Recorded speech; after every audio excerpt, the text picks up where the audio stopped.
Et bonjour à toutes et bonjour à tous.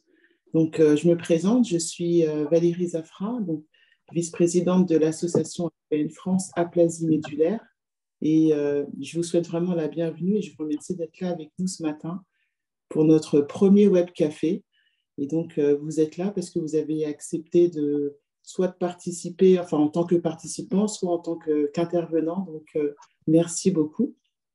Donc, ce web café, je ne vous cache pas, il a une connotation assez particulière pour nous, membres du bureau, pour deux choses, parce que nous sommes le nouveau bureau de l'association et on a un petit peu la pression parce que c'est notre premier rendez-vous, c'est notre premier rendez-vous web et d'autant plus que vous êtes bien plus nombreux que ce que nous avions projeté en termes d'inscription, ce qui est super en soi.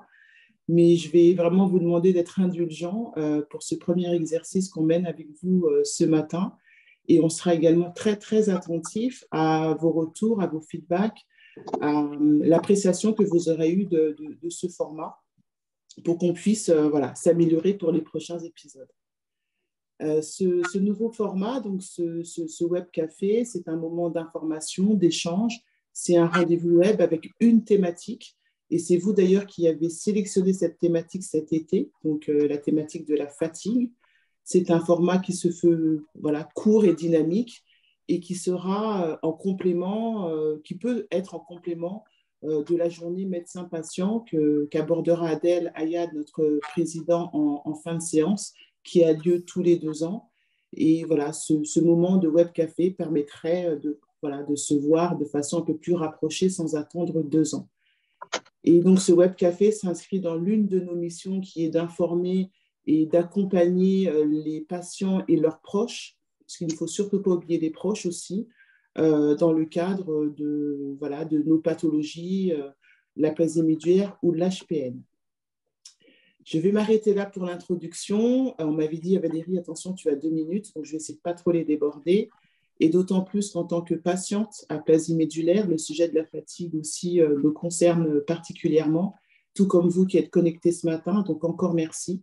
Et je vais laisser rapidement la parole à Laurent, qui va être notre maître de cérémonie. Donc merci à tous. Je vous souhaite de passer un excellent moment. Merci. Bonjour à toutes et à tous. Merci Valérie pour l'introduction. Je suis donc Laurent et je vais avoir le plaisir d'animer le web café, si je puis dire. Rapidement, de quoi on va parler de fatigue, vous l'avez compris. On va entendre un témoignage, un double témoignage de Louisa et Fabien. On aura le docteur Louis Thériault, que je remercie d'être parmi nous, qui va aborder des aspects plus médicaux et plus spécifiques justement de la fatigue en lien avec l'HPN et l'aplasie médulaire. On aura aussi le professeur Ingrid Banovic qui est avec nous, qui vient de l'Université de Rouen et qui va nous parler d'un projet d'étude, enfin d'une étude, c'est plus qu'un projet, qui est cofinancé entre autres par l'association autour de la fatigue. Et ensuite, on aura 7 parties d'échange et de discussion. Puis, comme l'a dit Valérie, Adèle viendra clôturer ce premier web café. Donc ça, c'est le grand programme. Je voulais vous faire un petit rappel tout d'abord. Le fonctionnement, donc vous l'avez vu, le web café il est enregistré. Donc, pour ceux qui souhaitent anonyme, n'oubliez pas de couper votre caméra, même pendant les échanges et discussions. Vous pouvez modifier votre nom pour apparaître sous un pseudo si vous le souhaitez. Une règle aussi, ce web café, ce n'est pas un espace de consultation. Donc, ce n'est pas parce que le docteur Thériault est parmi nous que la partie échange-discussion doit se transformer en espace de consultation. Donc, on ne parlera jamais de traitement, on ne cite pas le nom d'un traitement. On parle de traitement, tout simplement, de forme générique, hein, pas de nom de molécule ou de nom de produit. Toujours dans les petits rappels, donc pendant les interventions, au début du web café, désactivez votre caméra, vous aurez un meilleur flux descendant, si je puis dire. Si vous avez des questions en cours de route, n'hésitez pas à les noter dans le chat ou à les noter sur un papier à côté. Celles qui arrivent dans le chat, on les posera à l'issue des interventions, dans la partie d'échange et discussion. Et puis, au moment des échanges de discussion, bien sûr, réactivez votre caméra si vous le souhaitez, posez une question via le chat ou en demandant la parole pour que chacun puisse s'exprimer. Demandez la parole sur Zoom. Vous avez le petit bouton quand vous cliquez sur réaction. Je vous ai mis une petite copie d'écran et vous avez le lever la main. Donc, lever la main, ça me fera un petit signe comme quoi vous souhaitez parler. Et donc, je vais faire aussi très vite, comme l'a dit Valérie, parce qu'on a un timing assez court, et je vais passer tout de suite la parole à Stéphane, donc, qui est le nouveau trésorier de l'association, qui va introduire le thème de ce webcafé autour de la fatigue. Et Stéphane, je quitte et je te rends l'écran. Merci Laurent. Vous devez voir mes slides à l'écran maintenant, normalement. Bonjour à tous. Je vais avoir juste quelques petits mots d'introduction, ne pas faire très longtemps non plus pour laisser la parole à nos intervenants, mais on voulait vous exprimer aussi la raison pour laquelle on a choisi de faire au niveau de l'association le choix avec vous. On vous a interrogé aussi il y a quelques temps sur les sujets majeurs, mais de parler de la fatigue à l'occasion de ce premier webcafé. Bon, quelque part, c'était quand même une évidence pour l'association que c'était un sujet important dans la vie quotidienne des patients atteints d'HPN ou d'aplasie médulaire. Votre présence nombreuse ce matin le confirme. Mais on avait eu aussi un événement important il y a quelques mois qui nous a alertés sur tout un tas de sujets autour de la fatigue, qui était à l'occasion d'une enquête pour la HAS, pour la Haute Autorité de la Santé, qu'on avait menée auprès de vous, patients, proches, et qui nous a montré combien le sujet était non seulement prioritaire, mais qu'il était aussi parfois très difficile à aborder dans vos échanges avec vos proches, avec vos collègues, avec vos amis, avec votre médecin. Et on s'est dit qu'il y avait donc probablement quelque chose à faire, un format d'échange à trouver pour pouvoir aborder ce sujet qui n'est pas facilement sujet d'échange. Dans les faits, dans les réponses qu'on a recueillies lors de cette enquête, on avait 2 personnes sur 3 qui nous indiquaient avoir une qualité de vie altérée à cause de la fatigue, ou plutôt à cause des fatigues, parce qu'on voit bien que la fatigue, elle est multiple, elle peut avoir plusieurs visages. Dans vos témoignages, on relevait qu'elle était physique, intellectuelle, qu'elle pouvait être chronique ou passagère. En tout cas, personne n'était indifférent au sujet dans toutes les réponses qu'on avait recueillies. Je voulais du coup vous partager quelques exemples de témoignages qu'on avait recueillis lors de cette enquête qui permettront d'introduire un peu le sujet. À la question de savoir pourquoi la maladie était jugée invalidante, la fatigue est ressortie en tête des réponses les plus fréquentes, évoquant pour certains une profonde fatigue, physiquement inéliminable et socialement invisible. Je trouve que les mots sont particulièrement forts et lourds de sens. D'autres évoquaient l'impact de la fatigue chronique, profondément handicapante au quotidien, et le fait qu'elle était physique, tant physique que morale. Au niveau du vécu des patients, on avait recueilli un certain nombre d'expressions qui seront sans doute aussi très parlantes pour la plupart d'entre vous. Des expressions comme le fait qu'il y avait impossibilité de marcher pendant plus de 10 minutes et l'impression d'avoir 80 ans, une fatigue accablante jusqu'à l'immobilité physique et mentale, des difficultés à se concentrer, c'est un point aussi extrêmement important, entraînant aussi parfois des effets d'anxiété, de nervosité dans la vie quotidienne. Une grande difficulté sur des actes du quotidien tels que se doucher, monter des escaliers qui peuvent entraîner un essoufflement rapide. Et enfin, une autre partie du questionnaire montrait toute l'étendue de l'impact de la fatigue sur la mobilité, la vie professionnelle, la vie sociale, et finalement un impact fort sur l'isolement que la fatigue peut parfois engendrer. Quelques témoignages forts, là encore. Je ne conduis plus comme avant à cause de la fatigue. Je suis essoufflé après quelques mètres à marcher. J'ai besoin de chaises, de bancs pour arriver à me reposer à intervalles réguliers. J'étais infirmière avant, ultra sportive, très investie dans la vie associative et aujourd'hui, je ne fais plus rien. J'ai dû passer à temps partiel pour tenir le coup, mais c'est une situation très mal comprise par mes collègues, entraînant parfois des reproches. La fatigue est quelque chose que beaucoup de personnes ne comprennent pas bien dans notre entourage. Et enfin, sur la partie relation avec le corps médical, les docteurs qui me suivent n'en parlent pas, on s'arrête souvent aux analyses, et le reste, on ne s'y intéresse pas, la sexualité, l'activité, la fatigue. Enfin, cette fatigue me démotive de toute envie sociale, entraîne des migraines, des acouphènes et une certaine irritabilité. Donc, pour toutes ces raisons qu'on avait recueillies lors de cette enquête, il était important pour nous de mettre ce sujet sur la table à l'occasion de ce premier webcafé. Et après cette petite introduction, je vais passer la parole à Laurent avec Louisa et Fabien qui vont pouvoir aller un petit peu plus loin pour vous partager leur vécu en tant que patient sur le sujet. On va rentrer, si je puis dire, tout de suite dans le vif du sujet, donc avec Louisa et Fabien. Quand j'ai préparé le web café, notamment avec le docteur Thériault m'a indiqué que la fatigue, c'était un des tout premiers symptômes en fait, dans ces maladies, que ce soit l'HPN ou l'aplasie médulaire. J'ai une première question peut-être pour Fabien. Est-ce que chez vous, ça a débuté comme ça? Est-ce que la fatigue a été le premier des symptômes? Entre guillemets, autrement dit, comment est née, si je puis dire, la maladie? Comment elle a débuté? Comment vous l'avez découverte?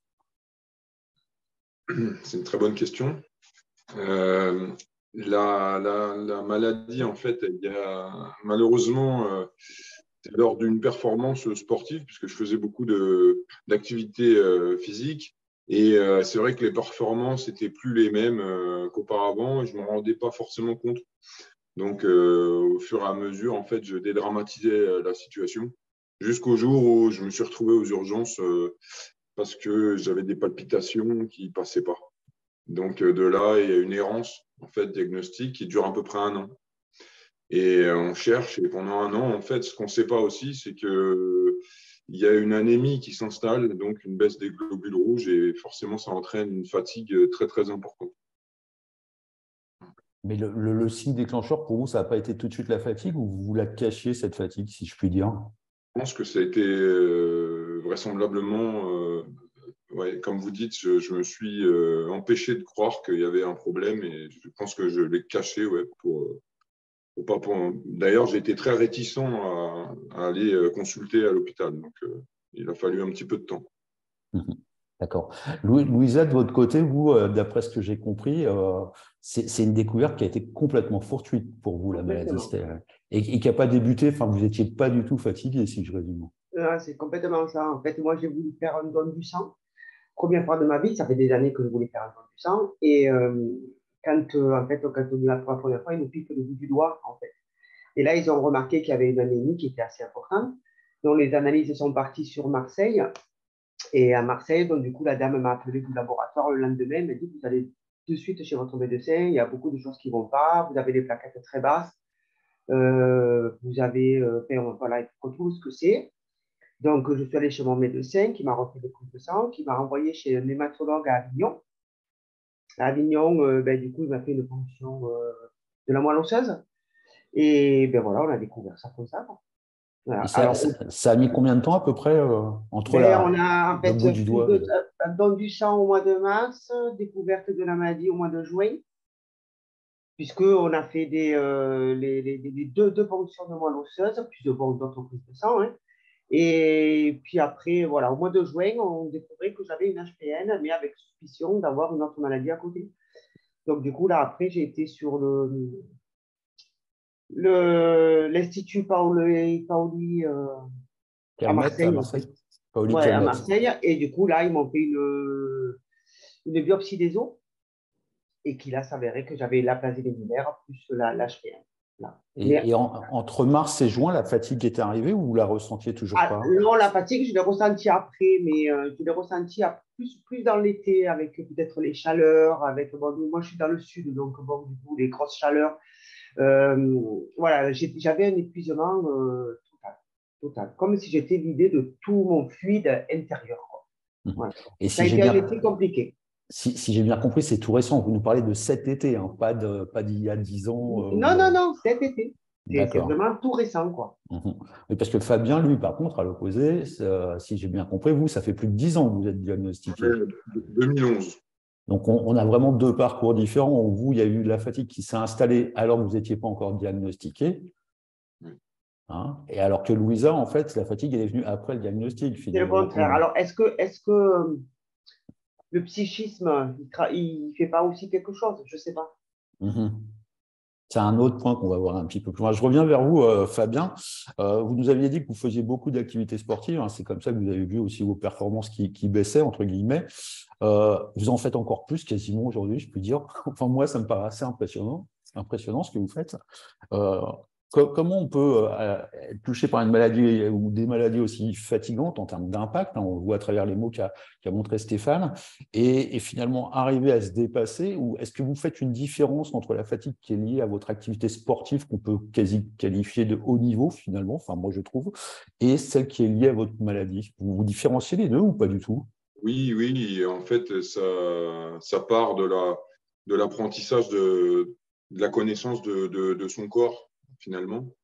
C'est vrai qu'au début, on met tout sur le dos de l'HPN, puisque en fait, à partir du moment où il y a ce diagnostic, je ne vous cache pas que bon, je suis pas tombé sur une hématologue très pédagogue dès le départ, et du coup, j'ai été quand même assez, complètement effondré, anéanti hein, par cette annonce. Et pour se relever, ça a été compliqué. Donc, il faut aussi rendre un petit peu les choses un petit peu plus faciles. En fait, ça a été possible à partir du moment où j'ai été pris en charge à l'hôpital Saint-Louis, à Paris. Et avec cette rencontre avec le professeur Péfo de la Tour, hein, je le cite, parce que sans lui, peut-être que j'aurais pas pu réinvestir aussi ce mental, cette idée-là. Donc ensuite, ben, forcément, cette connaissance du corps, on apprend en fait avec les traitements aussi, on apprend à connaître son corps, à pas tout mettre sur l'HPN. Et finalement, il y a une fatigue qui existe après pour la maladie, il y a une fatigue qui existe pour la performance sportive, il y a une fatigue qui existe pour le travail, comme tout un chacun. Et c'est vrai que c'est au début difficile de différencier, mais il a fallu du temps.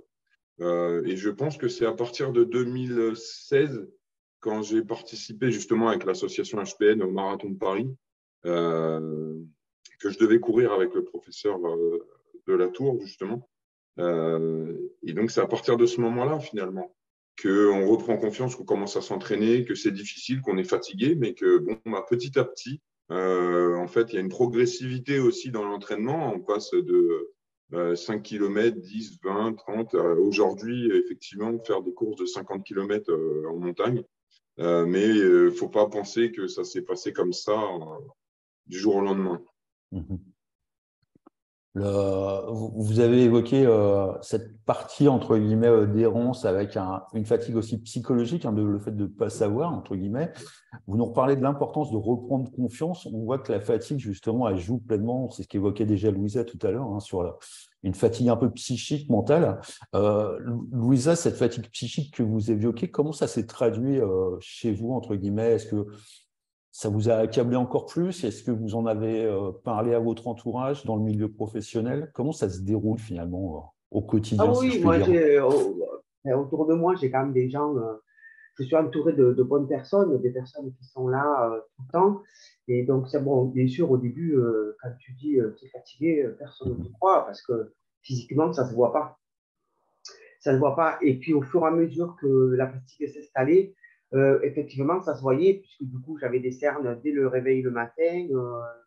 J'avais du mal pas à marcher, mais voilà, j'étais très musculaire. J'avais l'impression d'être fatigué musculaire. Et ce que disait tout à l'heure Fabien, on reconnaît bien la fatigue de l'HPN, la fatigue du travail, la fatigue du sport. Moi, je ne suis pas au niveau de Fabien. Hein, je fais de la marche rapide, mais je ne suis pas à ce niveau-là.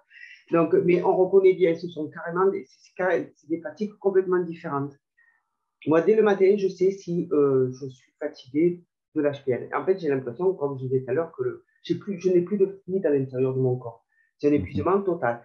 Et pour le psychisme, heureusement que je suis bien entouré, qu'aussi bien de mon époux, de mon fils, de mes amis et de mon travail. De mon travail qui, justement, je travaille dans une société où les travailleurs handicapés sont très reconnus.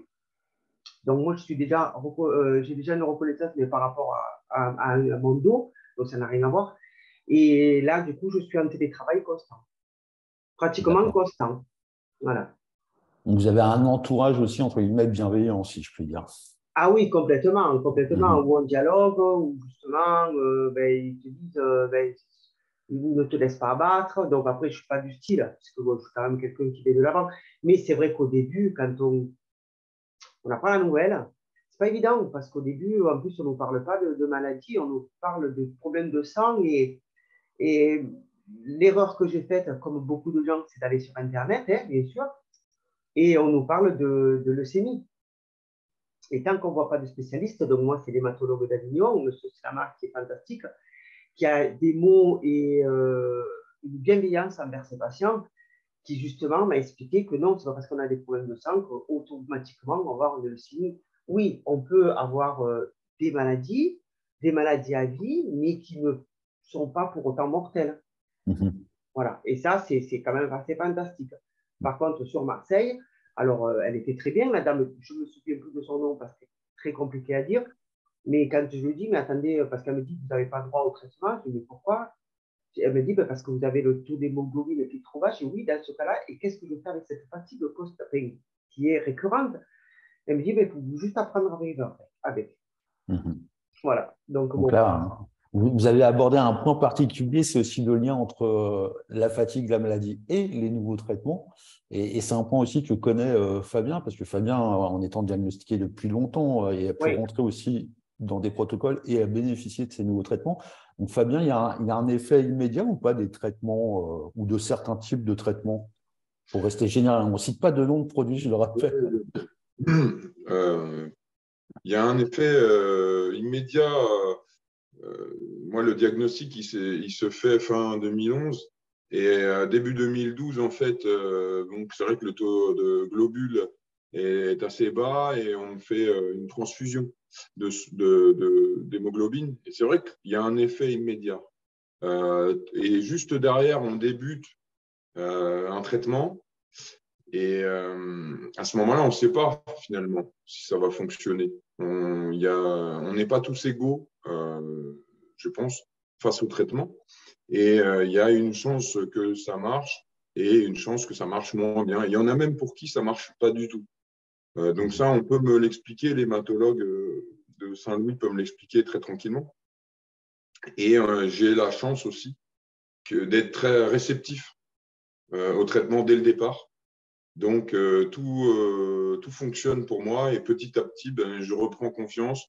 Et en fait, finalement, ça repart doucement. Donc, je pense que c'est là aussi que le mental aussi a sa part, puisque Louisa parle de psychique. Voilà, c'est un peu ça, c'est qu'à un moment donné, on reprend confiance en soi aussi à partir du moment où ça fonctionne. Et en fait, ça va ensemble. D'accord. J'ai une dernière question avant de, parce qu'on a un temps assez timé finalement pour ce web café. Une dernière question pour tous les deux. S'il y avait un ou deux mots que vous associeriez avec fatigue, un petit peu comme l'a montré Stéphane à travers les résultats de l'enquête pour la HS, à quel mot vous pensez? Louisa, peut-être pour commencer? Comment dire, je ne sais pas. Là-dessus, c'est un épuisement. Pour moi, quand je suis dans cette fatigue-là, c'est un épuisement. Pour moi, c'est l'épuisement physique au tout début, mais qui après finit par le mental. En fin de journée, c'est le mental qui en prend un coup. Voilà. Pour moi, c'est l'épuisement. Et Fabien, le mot qui est associé avec fatigue, c'est lequel pour vous? Bien, ouais, je pensais au mental parce que ce qui était le plus dur, c'était de se relever de ces annonces. C'est vrai que ce sont des choses qui sont difficiles. Et une fois que j'ai réussi à me relever, et j'ai réussi aussi à dépasser certaines croyances et même à me surpasser dans certains cas, même dans certaines courses, voilà, dans des choses que je fais dans la vie. Et je pense aussi au traitement, parce que je disais tout à l'heure qu'on n'est pas tous égaux face à la maladie, face au traitement, et qu'il y a certaines personnes qui ont la chance d'être réceptives comme moi, donc je mesure en fait cette chance, et ça me facilite grandement la vie, puisque j'ai une vie tout à fait normale finalement. Louisa disait que ça ne se voit pas, c'est invisible. C'est vrai, ça ne se voit pas. Si j'en parle à personne, on ne va pas le deviner. Donc, je pense que le traitement, il fait beaucoup aussi dans la fatigue. Ça, quand même, limite les symptômes de la maladie. Ben, merci à tous les deux pour ce moment de partage. Merci Fabien, parce que vous me faites quasiment la liaison pour accueillir maintenant donc, le docteur Louis Therriouf. Docteur, bonjour. Bonjour. Merci à vous d'être avec nous. On va venir avec vous sur des aspects forcément un peu plus médicaux, même s'il y a certains points dans l'échange qu'on a eu en préparant. Finalement, ça se rejoint complètement avec ce que viennent d'expliquer Louisa et Fabien. J'ai envie de débuter tout simplement par une question simple. Fatigue, HPN, aplasie, finalement, c'est quoi les caractéristiques de la fatigue dans ces deux maladies? Ça touche tout le monde, ça touche les hommes et les femmes, ça concerne les deux maladies. Enfin, de quoi on parle quand on parle de fatigue dans ce cadre-là? Alors, c'est une question qui est complexe aussi pour nous d'un point de vue médical. La fatigue, elle touche tout le monde. Et ça, finalement, on l'a su à partir de... Je vais vous partager mon écran pour quelques éléments. Voilà, donc elle touche tout le monde. Et en fait, nous, d'un point de vue médical, on a commencé à prendre conscience de ce problème à partir des études de registre qui ont inclus énormément de patients. Hein, sur cette diapositive, c'était plus de 600 patients qui répondaient donc aux symptômes liés à la maladie. Alors là, c'est l'HPN. Et on s'est rendu compte que c'était le premier symptôme qui était partagé par les patients. On voit bien la fatigue à gauche, là, c'est quasiment 80% des patients qui vont se mettre en avant ce symptôme. Alors, cette fatigue, elle est, pour nous, médecins spécialistes de l'HPN, elle est difficile à cerner et à expliquer parce qu'elle est indépendante de la taille du clone de l'HPN.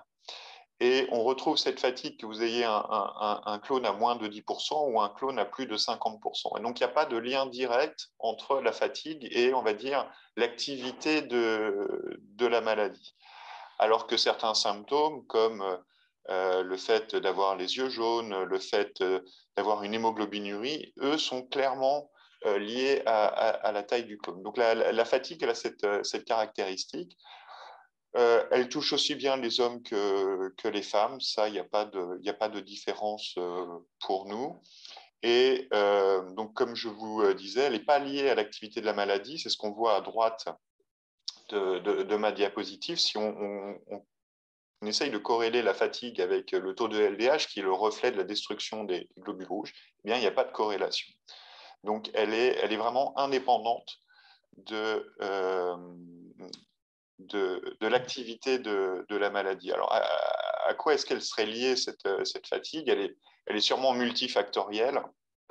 Et je voudrais vous montrer une étude de collègues de l'université de Pennsylvanie, je crois, qui avait essayé de corréler cette fatigue avec l'anémie, la présence de douleurs, l'anxiété, la dépression. Et finalement, ce qui ressort, c'est que cette fatigue, elle n'est pas clairement liée, pas entièrement liée à l'anémie. On aurait pu le penser. D'ailleurs, beaucoup de médecins ont peut-être encore cette idée-là. La fatigue n'est pas totalement corrélée à l'anémie et il faudra prendre en compte des troubles du sommeil, des problèmes d'anxiété, des problèmes de douleur pour bien appréhender cette fatigue. Pour l'aplasie médulaire, on a peut-être un peu moins de données. J'ai retrouvé cette étude qui a été publiée il y a 3 ans par des collègues américains qui ont essayé de voir s'il y avait des différences entre des patients atteints d'aplasie médulaire, des patients atteints d'HPN ou une autre pathologie qui est le syndrome myélodysplasique, qui est un état, pour simplifier, un peu précancéreux de la moelle osseuse. Et on voit que les niveaux de fatigue dans ces 3 groupes de patients sont exactement les mêmes. Hein. Cette échelle qui est le FACT fatigue, on peut considérer qu'elle est sévère dans tous les groupes de patients, on retrouve les mêmes choses de dépression, d'anxiété ou de stress, qui est peut-être un petit peu moins mis en avant, mais en tout cas, voilà, on sait maintenant que cette fatigue, elle touche tout le monde, que vous ayez une aplasie, que vous ayez une HPN, que vous ayez un petit clone d'HPN ou que vous ayez un grand clone d'HPN et qu'elle n'est pas forcément liée à l'activité de la maladie ou au taux d'hémoglobine. Donc, en fait, aujourd'hui, vous nous dites qu'il n'y a pas de réelle caractéristique de cette fatigue. Elle est présente, quel que soit le cas. Ah, tout à fait, entièrement. Et effectivement, on l'a bien vu par le biais des témoignages, elle est aussi très personnelle, cette fatigue. C'est-à-dire que chacun va la ressentir différemment, va s'exprimer différemment autour de cette fatigue. Et c'est ça qui n'est pas toujours simple pour le médecin de comprendre ce symptôme. Vous avez parlé dans les facteurs qui pouvaient jouer dans l'étude de Pennsylvanie, si j'ai bien compris, du stress, de l'anxiété. Ça rejoint un petit peu ce qu'évoquaient Louisa et Fabien, une fatigue à la fois physique, mais aussi psychique, entre guillemets, mentale. Là aussi, est-ce que ça a été évalué ou vous parlez dans les études que vous nous avez montré que de fatigue au sens physique du terme? Est-ce qu'il y a une distinction qui est faite aujourd'hui ou pas entre les deux? Non, en tout cas, à titre personnel, moi, je ne fais pas de distinction. Ce sont des fatigues, qu'elles soient physiques ou mentales, qui sont totalement intriquées. Donc, pour moi, on parle de la même chose. D'accord. Et finalement, le registre ou les registres, il y avait marqué 2014, donc ça reste assez récent. Ça fait pas longtemps qu'on s'intéresse à la fatigue dans le domaine qui nous concerne aujourd'hui, l'HPN et l'aplasie. Est-ce que ça a changé justement avec l'arrivée des nouveaux traitements? C'est des registres qui sont liés au traitement que vous nous montrez, c'est ça? Alors, effectivement, c'est vraiment l'arrivée des traitements qui nous a déjà permis de bâtir ces registres, donc de mieux comprendre les symptômes de nos patients. Et puis, c'est aussi avec l'arrivée des traitements qu'on a pu évaluer cette fatigue et surtout évaluer alors, je ne sais plus si on voit mon écran, voilà. Réactive, voilà. Réactive. Et donc, d'évaluer l'effet des traitements sur cette fatigue. Alors, je vous montre quelques exemples, notamment pour l'éculizumab. On a, à partir du début des années 2000, trois études majeures qui ont permis de valider ce traitement. Et en fait, il a fallu attendre 2006 pour que la fatigue et la qualité de vie soient évaluées au même titre que l'évaluation purement médicale de ces traitements. Et là aussi, on a eu une image assez surprenante pour nous, médecins, c'est que finalement, les patients qui étaient traités par eculizumab amélioraient leur score de fatigue, et alors que le taux d'hémoglobine, finalement, restait relativement stable. Donc, c'est vraiment le traitement, et je pense le contrôle de l'hémolyse plus que le contrôle de l'anémie qui permet d'améliorer ce score de fatigue. Et je pense que là, on peut rejoindre un peu le témoignage de Fabien qui l'exprimait bien sous traitement. Et donc, une autre diapositive qui vous montre la même chose, c'est que vous améliorez votre score de fatigue avant d'améliorer votre taux d'hémoglobine. Et surtout, ce que l'on voyait, c'est que eh bien, cette amélioration, on la voyait tout au long du traitement. Alors, ça règle pas. Et une autre notion que l'on a des registres chez les patients qui sont traités, c'est que cette amélioration, on le voit sur la fatigue, mais on le voit aussi sur plein d'autres paramètres, comme les fonctions cognitives, comme une perception plus globale de sa santé, ou bien alors une amélioration de son rôle social, comment on pourrait dire, des interactions, tout simplement. Et mais qui peuvent être également liés finalement à la fatigue. Si on est moins fatigué, on aura plus d'interactions, on est mieux inséré, etc. aussi. Bien sûr. C'est un tout, c'est difficilement dissociable. Et cette amélioration, on le voit dans tous les groupes d'âge aussi, hein, que vous ayez moins de 25 ans ou plus de 65 ans, on note quand même à chaque fois un effet bénéfique des traitements. Alors rapidement, un autre exemple, hein, c'est celui du ravulizumab, où on a deux études, peut-être que certains d'entre vous ont pu participer à ces études, qui s'adressaient à des patients soit naïfs de tout traitement, soit des patients qui euh, étaient déjà traités par Soliris. Et là encore, on a pu évaluer, donc ça c'était les évaluations médicales, hein, sur le fait que ces deux traitements étaient tout à fait équivalents pour le contrôle de l'hémolyse. Mais ce que l'on a pu voir là encore, c'est une évaluation du score de fatigue lié à ces traitements. Et donc voilà, ça fait vraiment partie des évaluations. Donc voilà maintenant le nouveau schéma de traitement sous ravulizumab. Mais c'est ça que je voulais vous montrer. C'est qu'on a demandé à ces patients qui avaient été traités selon les deux modalités, eculizumab ou ravulizumab, ce qu'ils préféraient.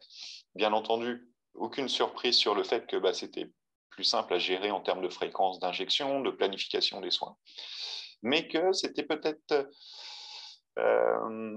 pas évident sur d'autres symptômes, comme le contrôle de la fatigue ou d'autres symptômes. Et donc, le traitement, même si on a amélioré la façon de l'administrer, il ne règle pas tout.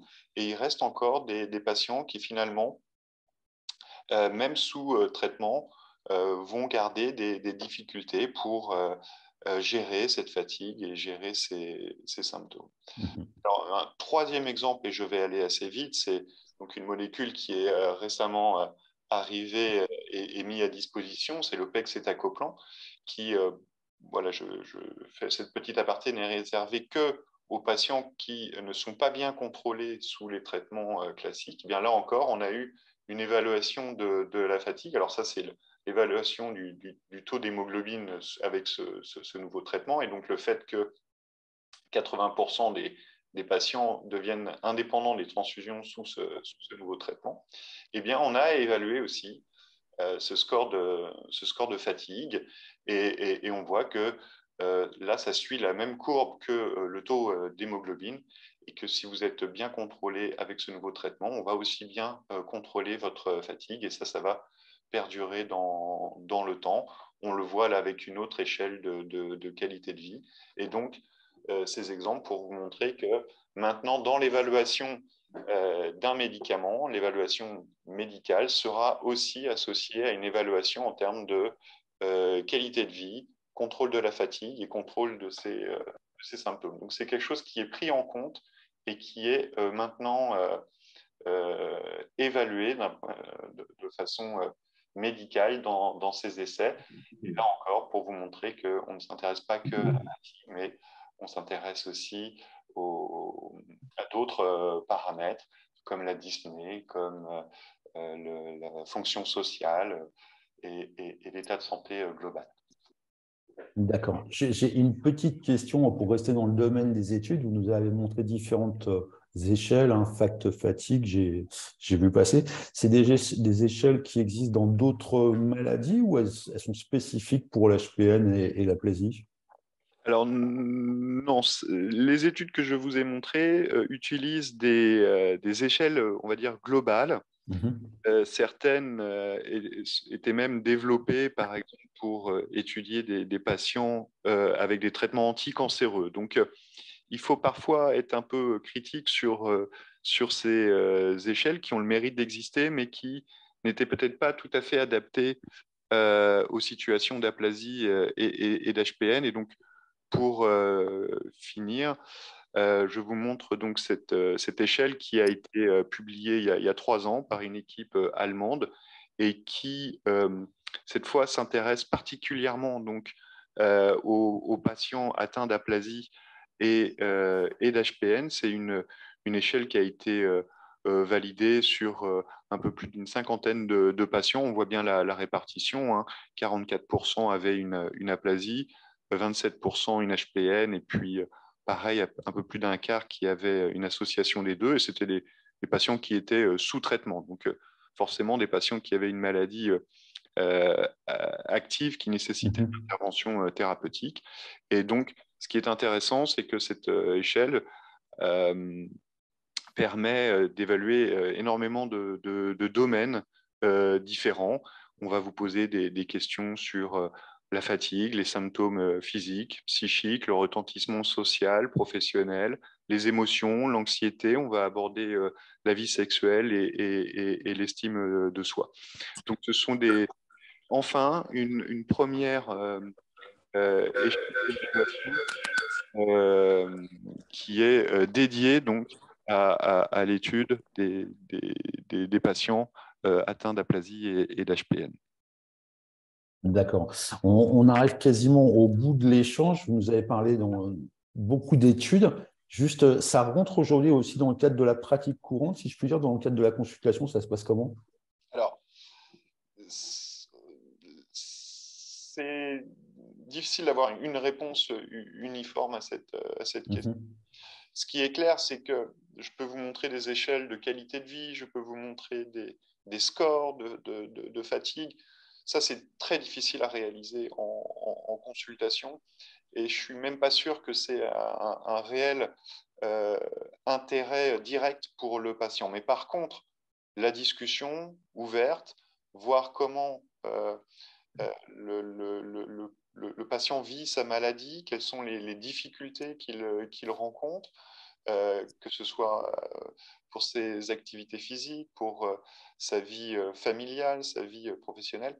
Oui, ça fait partie des notions qu'on doit aborder au même titre que les symptômes plus classiques de la maladie. Ce n'est pas facile à faire, et puis voilà, je vous ai montré que c'était quelque chose qui finalement était relativement nouveau, même pour nous, médecins, ces évaluations.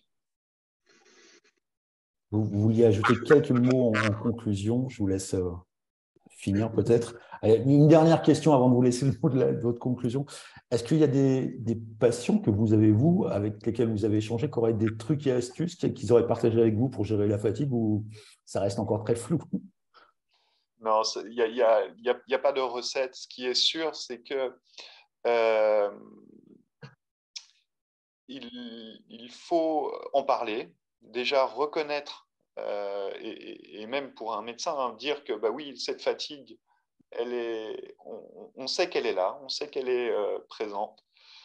On sait que le traitement pourra améliorer pour un grand nombre de patients certains aspects de cette fatigue, mais elle ne réglera pas tout. Et donc, il faut essayer de discuter avec nos patients, voir s'il y a des moments particuliers où cette fatigue est plus importante. Est-ce qu'il y a des moments de stress particuliers qui fait que cette fatigue est plus importante? Et l'autre message, c'est, en tout cas moi, c'est le seul conseil vraiment que je peux donner à tout le monde, c'est de maintenir quand même un certain niveau d'activité physique, adapté bien sûr, mais ne pas arrêter toutes ces activités-là à cause de la fatigue. Je pense que c'est un conseil assez général et qui peut aider tout le monde. D'accord. Est-ce que vous avez un mot à ajouter? Non, voilà. Non. Alors, mon dernier mot, ce serait de remercier l'association de m'avoir invité. Je suis toujours ravi de pouvoir échanger. Et puis, voilà, vraiment, mon message, c'est que parler de la fatigue à votre entourage, à votre médecin, c'est déjà faire un grand pas. Merci beaucoup, Dr Thériault. Merci aussi pour rester avec nous jusqu'à la fin, parce qu'on aura la partie d'échange-discussion. Je vais faire assez vite parce qu'on grignote sur le temps, donc forcément sur la partie d'échange, pour accueillir le professeur Ingrid Banovic. Bonjour, professeur. Bonjour à toutes et à tous. Donc, comme je l'ai dit en tout début, pour ceux qui n'étaient pas là, vous venez de l'Université de Rouen. Et vous œuvrez en psychologie, en fait. Vous n'êtes pas sur le versant médical, si je puis dire, mais sur le versant psychologique. Et vous menez ou vous allez démarrer un projet d'étude qui est cofinancé par l'association, qui s'intitule « Fatigue chronique et fonctionnement cognitif des patients atteints d'HPN et d'aplasie médulaire ». On est vraiment dans la reconnaissance de la fatigue, clairement, à travers ce nom-là.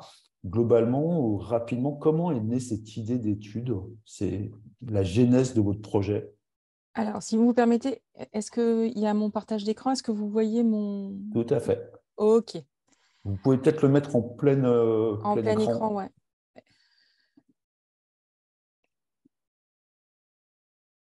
Voilà, c'est bon. Super. Donc, je vous prie d'excuser l'absence de ma collègue Maria Augustinova qui copilote l'étude.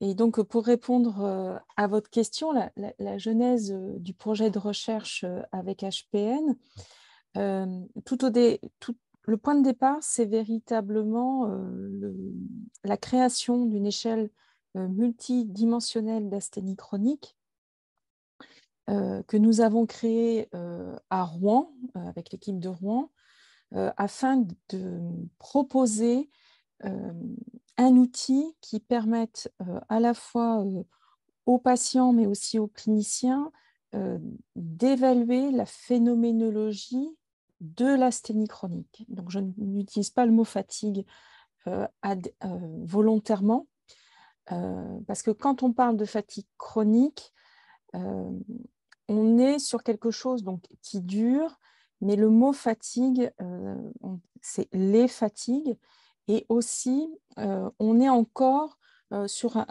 j'y reviendrai tout à l'heure, mais sur l'idée que le repos améliore les choses. Et ce n'est pas vraiment tout à fait ça dans le cas de l'asthénie chronique. Donc, le projet a commencé avec des exemples de maladies chroniques, type Mickey, donc maladie de Crohn, sclérose en plaques, par exemple. Et qu'est-ce que l'on constatait auprès de ces patients? C'est que une fois la maladie mise en rémission, la fatigue, elle perdure. Et donc, selon les maladies, on est à plus de 60% des patients en rémission. Donc, ça aussi, ça a été observé au cours du cancer. Donc, ça montre bien que la maladie d'origine, c'est un facteur explicatif de la fatigue, mais peut-être que ce n'est pas le seul, ou en tout cas, pour comprendre et prendre en charge l'asthénie chronique, il faut aller au-delà de la seule maladie qui en est la source, en fait, pour se centrer vraiment sur la fatigue. L'autre constat que nous avions fait, c'est qu'on a quand même des difficultés à comprendre la fatigue. Alors, si c'est comme la douleur, c'est un phénomène à la fois psychologique et physique.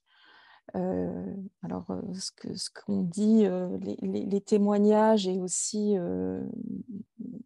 Dr Thériault rebondit sur ce qui est très fréquent, c'est-à-dire que c'est une intrication de facteurs physiques et psychologiques, mais le problème, c'est que très souvent, non seulement les personnes ont du mal à communiquer leur fatigue, comment elles s'expriment, elles ne se voient pas, elles ont une phénoménologie particulière, mais aussi on va surtout leur envoyer vous êtes malade. Donc si vous êtes malade physiquement, c'est normal que vous soyez fatigué.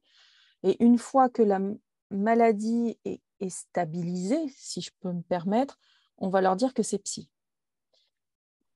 Et dans les recherches et dans les prises en charge, on est très longtemps resté sur cette dichotomie physique, psychologique. Or, c'est loin d'être aussi évident. C'est vraiment plurifactoriel. Et c'est poser la question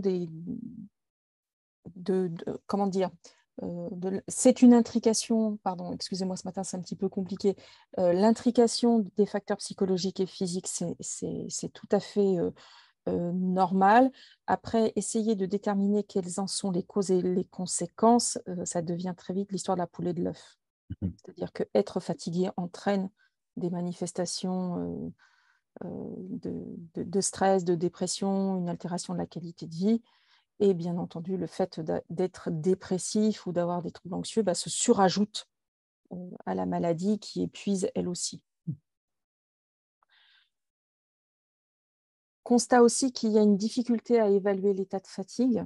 Alors, c'est les échelles qui existent, donc c'est ce qui vous a été montré précédemment. Donc, on évalue souvent la fatigue avec des échelles de qualité de vie ou des échelles spéciales fatigue, mais qui sont élaborées en fait pour des maladies spécifiques.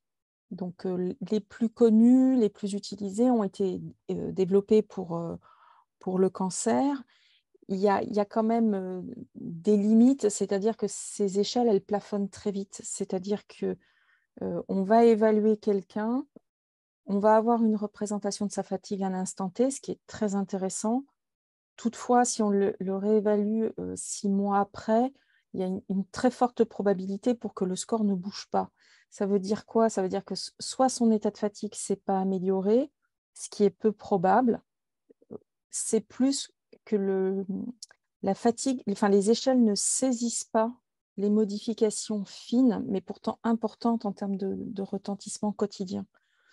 Et donc, c'est face à ces différents constats de choses qui étaient communes à des patients qui avaient une maladie chronique diagnostiquée ou des personnes qui ont un SFC, c'est-à-dire un syndrome de fatigue chronique, où là, l'étiologie, on ne la retrouve pas, eh bien, on s'est rendu compte qu'il y avait une phénoménologie commune, c'est-à-dire que il y a cette fatigue qui s'installe, le sentiment d'être l'impression d'être épuisé ou d'avoir comme une batterie de téléphone qui ne se recharge plus, des difficultés à faire des tâches quotidiennes, préparer un repas, tout simple, nous a amené donc à nous concentrer véritablement non pas sur la fatigue au cours d'une maladie, mais vraiment sur l'aspect chronique et donc la chronicité de la fatigue, en essayant de dépasser l'idée qui est encore très présente du fait que le fait de se reposer améliore l'état de fatigue. Or, dans l'asthénie chronique, dans la fatigue chronique, le repos peut améliorer, mais il n'est pas la solution. À contrario d'une fatigue normale, réactionnelle qu'on peut avoir dans le quotidien, hein, c'est-à-dire on a beaucoup travaillé, on se repose le week-end et le lundi, on est un peu mieux. Dans l'asthénie chronique, on n'est pas du tout dans ces dimensions-là. Et donc, il faudrait aussi avoir une représentation de l'asthénie qui dépasse et qui soit un petit peu modifiée aussi bien pour nous, cliniciens, que pour les patients, pour les personnes, dans l'idée que le repos va être nécessairement la solution. C'est intéressant ce que vous dites sur le repos en tant que solution ou en tant que non-solution, parce que c'est une des questions qui a été soulevée sur le formulaire d'inscription. Hein. C'est finalement, est-ce que il y a des personnes qui nous ont dit que le sommeil a peu d'impact sur leur fatigue, et j'ai l'impression qu'il y en a qui ont l'impression que la fatigue, ne change pas. Donc justement, s'il n'y a pas d'amélioration au repos, c'est exactement ce que vous venez d'expliquer. Alors, le repos est important, mais ce qui est, comment dire, c'est un petit peu délicat parce qu'il faut faire attention à son repos, c'est-à-dire ne pas brûler trop d'énergie, surcompenser ou autre. Mais effectivement, il n'y a pas d'attente magique à avoir. C'est-à-dire que ce n'est pas parce qu'on va beaucoup se reposer que ça va améliorer l'état de fatigue, voire même, c'est pire, ça l'aggrave. Donc, ce n'est pas en dormant plus que la fatigue s'atténue. Non, c'est un équilibre à trouver entre des périodes de repos qui vont être un peu plus nombreuses que chez une personne non atteinte de fatigue chronique. Toutefois, pour éviter d'entrer dans un cercle vicieux à la fois physique, mais aussi psychologique, il va falloir maintenir un niveau d'activité. Ce qu'expliquait le docteur Thériault justement à la fin. Exactement. Activité, alors ce n'est pas forcément faire du sport. Quand les personnes peuvent faire du sport, c'est parfait.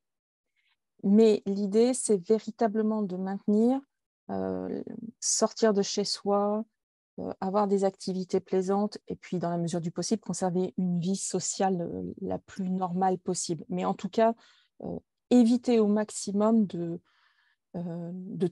c'est pas de tout arrêter, mais quand on est fatigué, quand on a cet épuisement, on n'a pas envie, et c'est normal de faire, et on n'a qu'une peur, c'est que de faire quelque chose dépasse et aggrave l'état d'épuisement.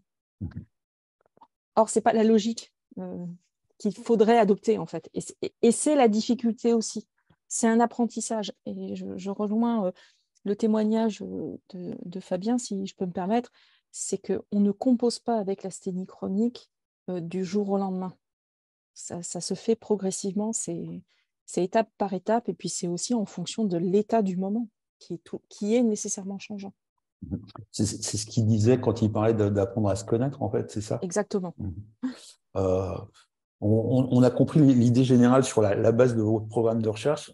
Pour avancer dans le détail, parce qu'il nous reste malheureusement pas beaucoup de temps, vous souhaitez éclairer quel sujet précisément dedans? Comment ça va se dérouler? Vous avez besoin de quoi? Alors, je vais faire très vite parce que je me suis un petit peu étendue et je vous prie de m'en excuser. Donc, déjà, l'objectif, c'est déjà d'avoir des informations concrètes sur l'état d'asthénie chronique des personnes avec HPN et aplasie médulaire. Et c'est surtout de déterminer si, et ça a été décrit dans le fait d'avoir des problèmes de concentration, d'attention, nous, ce qu'on appelle en psycho les troubles cognitifs. Donc, c'est véritablement d'évaluer s'il y a un déficit cognitif. C'est-à-dire qu'au-delà de la plainte exprimée, c'est-à-dire j'arrive pas à me concentrer, je n'arrive pas à faire, est-ce qu'il y a vraiment quelque chose qui est, d'un point de vue psychologique, altéré, afin de proposer une prise en charge de remédiation si tel était le cas, ou s'il n'y a pas de déficit net, bien proposer, essayer d'autres modalités de prise en charge. Et donc, si déficit il y a, de quelle nature il est, et surtout, quelle en serait sa sévérité. Donc, l'objectif, c'est essayer d'objectiver l'existence d'un déficit, et puis, s'il n'y en a pas, chercher d'autres causes au retentissement cognitif, intellectuel qui en est exprimé. Donc, l'idée, très concrètement, c'est inclure en gros 50 personnes entre 18 et 60 ans. Alors, ça va être important, maîtrisant la langue française depuis l'enfance, sans troubles neurologiques ou psychiatriques, sans déficit de sommeil. Alors, l'idée, c'est si vous dormez 8 heures par nuit, sommeil réparateur ou non, c'est qu'il n'y a pas de modification du sommeil, c'est-à-dire que vous n'êtes pas en déficit de sommeil par rapport à vos heures habituelles de sommeil. Une vue normale ou corrigée à la normale, une bonne vision des couleurs, donc ça sera rappelé à l'occasion. Et donc, en 2 temps, on va passer une passation d'échelle, donc il y aura l'IMAC dedans. Il y aura un test de couleur, et ensuite, on fera le test, qui est un test validé, d'évaluation des troubles cognitifs, des déficits cognitifs, et qui s'appelle le test de Stroop, et donc en 2 fois 10 minutes. Et donc, c'est un test qui est validé. Là, on n'est pas sur une perception du retentissement des troubles cognitifs. C'est vraiment, on évalue le déficit cognitif. Et tout va se passer en ligne pour des raisons de commodité et puis aussi de facilité pour les personnes qui souhaiteraient participer. Donc, tout va se passer en ligne sur le site sécurisé de l'Université de Rouen, et les données sont totalement anonymisées. Voilà, donc ça, c'est le projet. Donc, j'essaye de donner un petit peu le calendrier. Vous êtes d'accord? Volontiers. Oui, les aspects pratiques, je pense que ça peut intéresser tous ceux qui souhaitent participer. Donc, je vais reprendre contact avec l'association et un mail va vous être envoyé. Ce n'est pas moi qui vais l'envoyer directement, c'est l'association. Ça procède aussi de l'anonymisation des données.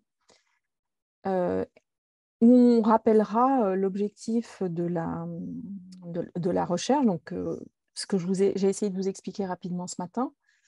Et il y aura un lien de connexion donc sur le serveur de l'université.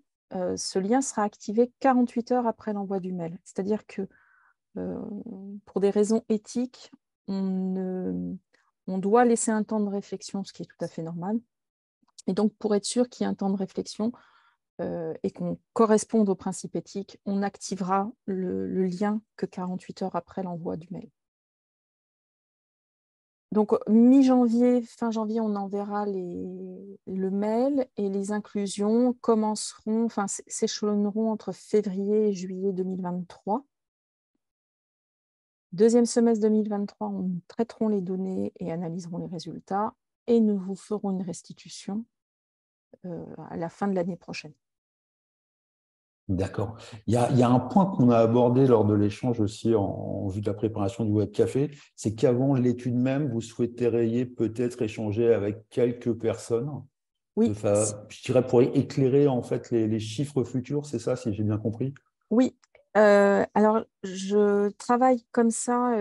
Quand je dis je, c'est aussi la philosophie de l'équipe de recherche. On a besoin de connaître au maximum aussi quels sont au-delà des chiffres et de ce que l'échelle évalue, qu'est-ce que ça implique au quotidien.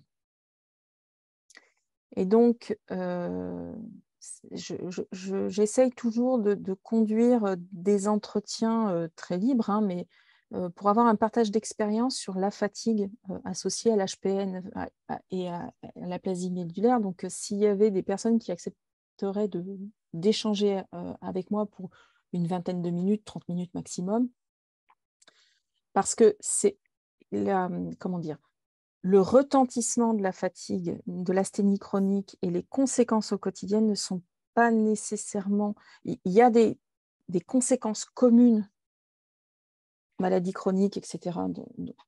Mais il y a de la phénoménologie fine. Par exemple, là, j'ai entendu l'essoufflement. Pour d'autres personnes, dans d'autres contextes, c'est plus une fatigue physique qui s'abat d'un seul coup, comme un poids très lourd qui tombe sur les épaules.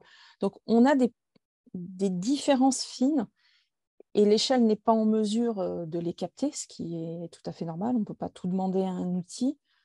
Mais moi, j'ai besoin en tant que clinicienne d'avoir plus d'éléments pour comprendre au-delà de l'échelle, en fait, ce qu'est l'asthénie chronique. Donc, les quelques personnes, vous n'avez pas besoin d'échanger avec beaucoup de personnes. J'ai cru comprendre que c'était 4-5, c'est ça? Oui, grand maximum. Oui. Donc, peuvent vous écrire sur l'adresse email qui est affichée.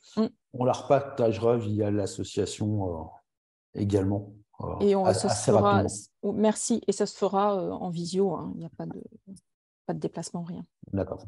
Merci beaucoup, professeur, pour votre intervention sur ce projet d'étude qui va donc démarrer assez rapidement. Oui. Merci infiniment. On va rentrer maintenant dans la partie de questions et échanges. Alors, merci. Avec l'ensemble du public, on l'a bien compris à travers les interventions de Louisa, de Fabien, du docteur Thériault et de vous, professeur, qu'on est devant à la fois un phénomène qui est finalement assez récent d'études, la fatigue dans le cadre de l'HPN et de l'aplasie, qui est multifactoriel, qui a un vrai retentissement au quotidien, qu'on peut apprendre à reconnaître. Merci à Fabien pour ça, c'est aussi son expérience de vécu. Ce n'est pas évident non plus, ça va dépendre aussi de l'entourage, et ça c'est du côté de Louisa où finalement ça facilite d'avoir un entourage qui est compréhensif de la fatigue en tant que telle, puisqu'elle ne bénéficie pas du traitement, puisqu'elle n'est pas assez symptomatique, si je puis dire, c'est peut-être pas le bon mot, je m'en excuse. Donc on voit qu'il y a beaucoup de choses dans ce cadre-là. On va donc passer aux questions-réponses. Je vous l'ai dit, il y a des questions qui nous étaient arrivées avant, donc je vais débuter par celle-là. ou en tout cas par une des questions. Elle s'adresse peut-être plus au docteur Thériault, et la question c'est: dans quelle mesure peut-on considérer que la fatigue est due à la maladie en elle-même ou au traitement? Parce que c'est vrai que on parlait des échelles liées au cancer. Dans le cancer, souvent, la fatigue, elle est aussi liée au traitement, quoi, autant au traitement qu'à la maladie. Oui, c'est possible. C'est possible. Ça, c'est quelque chose que, à titre personnel, j'ai du mal à évaluer, et c'est vraiment le patient qui va me donner les clés pour essayer de comprendre si cette fatigue est liée à la maladie ou liée au traitement. Alors, liée à la maladie, moi, j'ai quelques outils qui me permettent voilà, de voir si si on contrôle les choses, mais malgré tout, pour cette fatigue qui peut persister, c'est vraiment le ressenti du patient qui va m'aider pour essayer de voir si le traitement en soi peut être en partie responsable de certains symptômes. Mais c'est quelque chose qui passera par le dialogue et par des échanges. D'accord. Je rappelle pour les gens qui souhaitent participer que vous pouvez tout simplement lever la main sur le Zoom et réactiver votre micro, bien sûr, pour poser vos questions en direct. Je vois qu'il y a Véro qui souhaite intervenir. Oui, bonjour. Bonjour à tous et merci beaucoup de cette initiative et d'avoir organisé ce webinaire. J'avais juste une question parce que je suis un tout petit peu déroutée. C'est mon fils qui a été atteint d'aplasie médulaire et d'HPN à l'âge de 11 ans. C'est en 2015. Il a été greffé de moelle osseuse en 2016. On reste toujours sur des contrôles médicaux. Mais ce que je ne sais pas et que l'hémato ne me dit pas exactement, c'est est-ce qu'il est totalement guéri parce qu'il y a quand même une fatigue. Le clone HPN est toujours surveillé chaque 6 mois et je n'arrive pas à l'appréhender. Et justement, voilà, il n'est pas traité puisqu'il est greffé de moelle osseuse. Donc, j'aimerais avoir voilà, votre retour par rapport à ça. Voilà, peut-être hors sujet, je suis désolée. Je pense que c'est également pour vous, docteur Thériault. Alors, difficile c'est pas moi qui vous dirai si votre fils est guéri, c'est votre hématologue. Néanmoins, on sait que, vu le traitement qu'il a reçu et donc cette greffe de moelle osseuse, on sait que plusieurs années après, il peut y avoir encore des symptômes de fatigue, des problèmes physiques. Et donc, ça aussi, il faut en discuter avec l'hématologue, mais on sait que le parcours en soi d'une greffe de moelle osseuse est un événement qui peut être assez dur, avec des retentissements physiques et psychiques importants. Donc, c'est à prendre en compte, bien sûr, dans l'évaluation de la fatigue de votre fils. Merci. Merci. On a une question qui est arrivée sur le chat et qui est assez similaire, si je puis dire, mais ce n'est pas tout à fait la même, parce que là, on parlait de la fatigue après une phase de rémission, entre guillemets, liée à la greffe. Et là, il y a une personne qui nous demande est-ce que ça s'accentue avec l'âge, parce que c'est le sentiment qu'elle en a.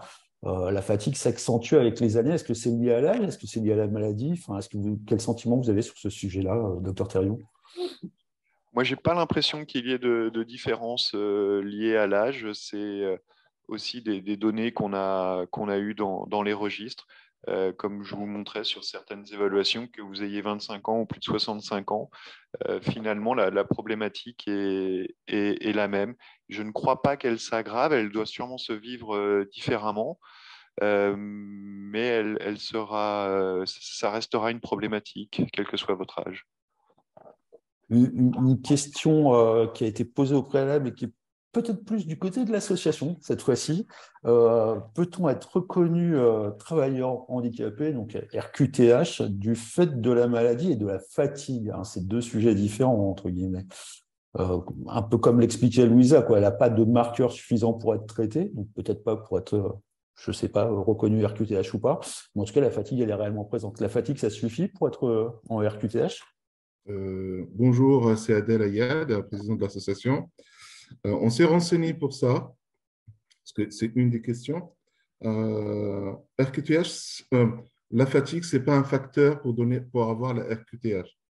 Mais si le patient est reconnu, il est pris en charge par la Sécurité sociale par rapport à l'infection longue durée, c'est essentiel.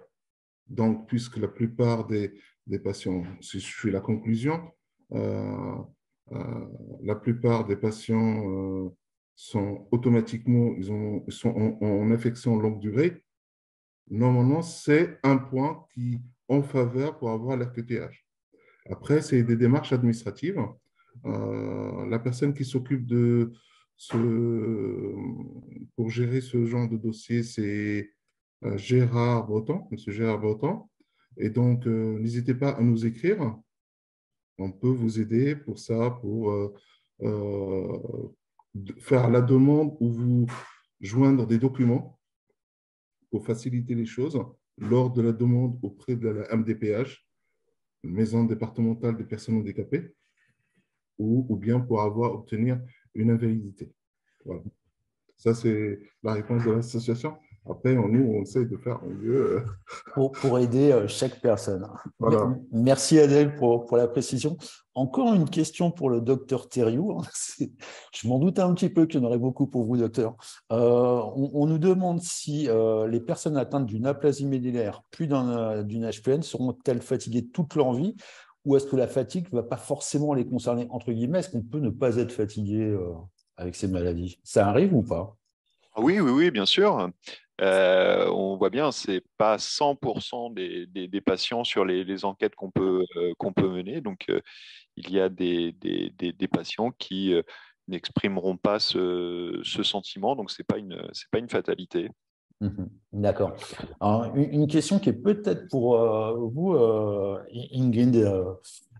Permettez que je vous appelle Ingrid, pardon. On nous parle dans le chat d'un entourage parfois surprotecteur. Comment lui expliquer que l'on reste indépendant et autonome malgré la fatigue et les autres symptômes? Je dis que c'est pour vous parce que c'est le côté peut-être psychologique, comment parler aux autres, comment aborder ce phénomène de fatigue avec les autres. Alors, la difficulté, enfin, la principale difficulté, c'est que l'entourage ne vit pas la maladie ni ses conséquences de la même, enfin, il est extérieur, enfin, de fait. Mais il a été amené à s'ajuster aussi aux conséquences de peut-être une hospitalisation, des traitements à l'hôpital, à devoir suivre pour le malade. Ce qui est compliqué, c'est que pour l'entourage, c'est de savoir à quel moment on continue à être très, très aidant parce que la personne est très souffrante, très fatiguée, on doit la conduire à l'hôpital, etc. Et les moments où la personne va mieux. Et là, c'est à nouveau à la personne, donc à la personne malade, de devoir verbaliser, d'exprimer, non mais là, je vais bien et je peux le faire, s'il te plaît, laisse-moi le faire. C'est le même processus, mais on va dire en miroir, en inversé de je suis épuisée, ça ne se voit pas. Mon entourage ne comprend pas, ben non, parce que ça ne se voit pas. C'est justement le fait qu'il n'y a pas de repère. Votre entourage n'a pas de repère pour comprendre à quel moment vous avez besoin et moins besoin d'aide, de soutien au quotidien.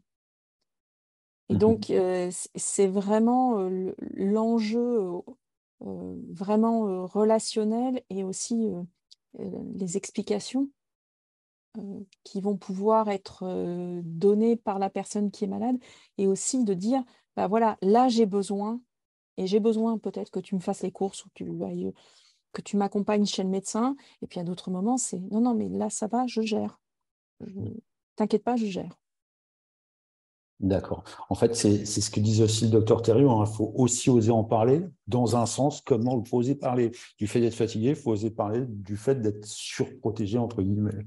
Oui, parce que sinon, il faut en parler et pour ne pas non plus être enfermé. Alors, être enfermé dans la fatigue et la maladie, et à l'inverse, être enfermé tout seul, isolé parce que l'on est fatigué ou malade. C'est-à-dire, c'est que le fait d'exprimer « je vais bien » ou « je suis fatigué », c'est aussi une façon de dire « bon, là, j'ai la fatigue qui m'envahit, là, j'ai la maladie qui m'envahit, mais quand ça va relativement bien, c'est pouvoir aussi laisser tout ça à sa juste place. Et c'est aussi bien pour la personne malade que pour son entourage. Que ça n'envahisse pas tout, en fait. C'est ce que disait aussi donc Fabien, finalement, c'est remettre l'HPN à sa place. Exactement. Pas tout mettre, non, c'était pas ça sa phrase, c'était ne pas tout mettre sur le dos de l'HPN. Dos de la HPN, tout à fait. D'accord. On a une question qui est arrivée dans le chat et qui rebondit sur une question qu'on a eue lors de l'inscription. Alors, je commence par celle de l'inscription, si vous voulez. La question dans le formulaire d'inscription, c'est quelle est l'origine de cette fatigue? On en a parlé un petit peu. Pourquoi beaucoup d'interlocuteurs parlent-ils de dépression lorsqu'on n'en peut plus d'être fatigué? Ce qui, après tout, est bien naturel, en interrogation. Et dans le chat, on nous dit, hop, ça a glissé. Attendez, il faut que je la retrouve. Existait-il des études sur la place d'un accompagnement psychologique et ou d'un traitement antidépresseur sur l'amélioration de l'asthénie chronique dans ce type de maladie? Dépression, antidépresseur Alors, c'est ce que j'ai essayé de dire maladroitement tout à l'heure, c'est un peu l'histoire de la poule et de l'œuf. Dans le cadre des maladies chroniques, de façon générale, les personnes sont plus susceptibles de présenter à un moment ou à un autre un tableau dépressif ou un tableau anxieux. L'anxiété, indépendamment d'une cadre d'une maladie chronique, être anxieux, ça fatigue. Dans la dépression, les personnes se plaignent d'être fatiguées, de perdre de l'énergie, d'avoir envie de rien, etc. Ok, ça, on connaît, on sait ce que c'est. La difficulté, c'est que avoir des douleurs, avoir une maladie qui est active, être épuisé, c'est normal d'être déprimé. Mais c'est pas toujours parce que la maladie va être stabilisée que on va dire, le moral s'est amélioré ou qu'il n'y a pas d'autres choses qui peuvent expliquer cette fatigue. Donc, c'est important d'avoir ça en tête, c'est-à-dire de se dire, il ne faut pas qu'on passe à côté d'une dépression, d'un trouble dépressif caractérisé, parce que ça se prend en charge. S'il y a de l'anxiété, voir si ça n'a pas des conséquences sur le sommeil. Mais l'idée, ce n'est pas de dire votre fatigue est exclusivement liée à la dépression. C'est identifier si ça ne peut pas être l'une des raisons de la fatigue pour essayer d'améliorer cet état et pour que moralement, ça aille mieux aussi.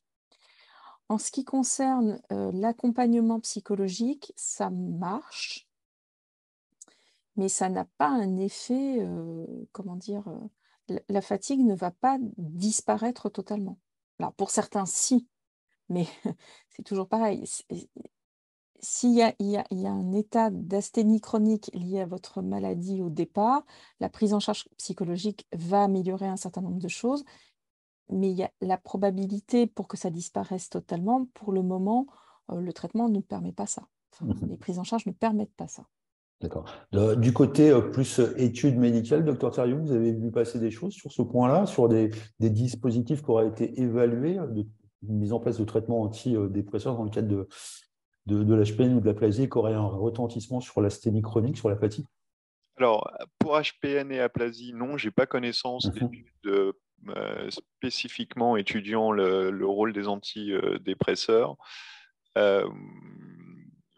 La seule chose dont j'ai la connaissance, mais c'est vraiment dans le champ des maladies chroniques au sens très large, hein, c'est l'activité physique adaptée.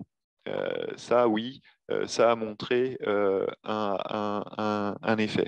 J'ai pas, mais peut-être parce que je manque de connaissances, j'ai pas d'autres résultats à partager. D'accord. Mais ça me permet de rebondir sur la dernière question, parce qu'on va arriver à la fin de ce premier web café, avant de céder la parole à Adèle. Une dernière question qui concerne justement l'activité physique. Et la personne nous dit que l'activité physique est donc bénéfique, c'est ce qui a été dit, hein, pour lutter contre la fatigue. Et elle nous demande s'il existe des dispositifs de la Sécu, donc de l'assurance maladie, pour inciter ou prendre en charge cette activité physique. Donc, c'est une question qui s'adresse aussi bien à l'association qu'à vous, docteur. Finalement, c'est est-ce que le sport sur ordonnance, hein, ce qu'on appelle de façon plus classique l'APA, l'activité physique adaptée, est-ce que ça existe dans le cadre de l'aplasie médulaire ou de l'HPN? Adèle ou Stéphane ou Docteur, je ne sais pas, qui souhaite répondre sur ces programmes d'APA? Est-ce que vous en avez déjà entendu parler dans le cadre de ces maladies? Concernant activité sportive avec une ordonnance, on l'a entendu dans les médias, mais par contre, dans la réalité, non. Par contre, il y a une association, je ne peux la communiquer pas aujourd'hui, mais par mail à tout le monde, s'il le souhaite, ou sur le forum par la suite. C'est une association qui a été créée par des médecins en hématologie. Le siège, normalement, c'était à Saint-Antoine, à l'hôpital Saint-Antoine, mais je peux donner des renseignements sur le forum. C'est-à-dire, c'est une association où l'activité sportive rentre dans le domaine c'est médical, on peut dire. Mais par exemple, dire, voilà, faites certains mouvements, il faut faire des sports. Mais c'est une association par des médecins, oui. Pardon, si je peux me permettre d'intervenir, parce que l'activité physique adaptée, c'est véritablement l'un des axes fondamentaux de prise en charge de l'asthénie chronique au sens large. Alors, beaucoup de maladies ne sont pas, on peut pas, il n'y a pas de prescription encore reconnue par la Sécu. En revanche, certaines mutuelles prennent en charge des séances d'activité physique adaptées, au même titre que la sophrologie ou l'ostéopathie. Donc, il peut y avoir, selon les mutuelles, donc ça veut dire qu'il faut se renseigner à sa mutuelle, un nombre de séances pris en charge. Et il y a de plus en plus de programmes financés par les départements et les régions, justement pour faire bénéficier le plus possible de personnes de séances d'activité physique adaptées. Et donc là, il n'y a pas besoin de prescription et il faut se rapprocher du département ou de la région. Donc, il existe de plus en plus des petites initiatives qui se développent, mais ça ne sera pas spécifique à la maladie qui vous concerne. Mais vous pourriez y avoir accès un peu plus facilement que ce que vous pouvez avoir accès actuellement. Merci beaucoup, professeur. Oui. Je peux rajouter un mot, Laurent, pour l'association sur le sujet. On voit que du côté sportif aussi, le CNOSF en particulier, depuis plusieurs années, encadre le développement du sport santé et donc du sport adapté dans les différentes fédérations qui sont affiliées en fait au CNOSF. Et il y a de plus en plus de plateformes d'information qui permettent d'identifier des clubs qui ont développé des séances de sport adapté en fonction d'un certain type de maladie. À l'heure actuelle, sur ces plateformes-là, les maladies qui nous concernent ne sont pas clairement identifiées. On est plus sur des maladies beaucoup plus générales. Mais c'est quelque chose qu'on serait sans doute au niveau de l'association intéressé à regarder de plus près pour arriver à faire identifier plus facilement à nos patients et à leurs proches en fait, la possibilité de rentrer dans tel type ou tel type d'activité sportive en fonction de leurs caractéristiques. Merci beaucoup, Stéphane, pour la précision. Merci à tous les intervenants d'aujourd'hui. On arrive à la clôture. Je vais bientôt céder la parole à Adèle. Il y a encore des questions qui arrivent dans le chat.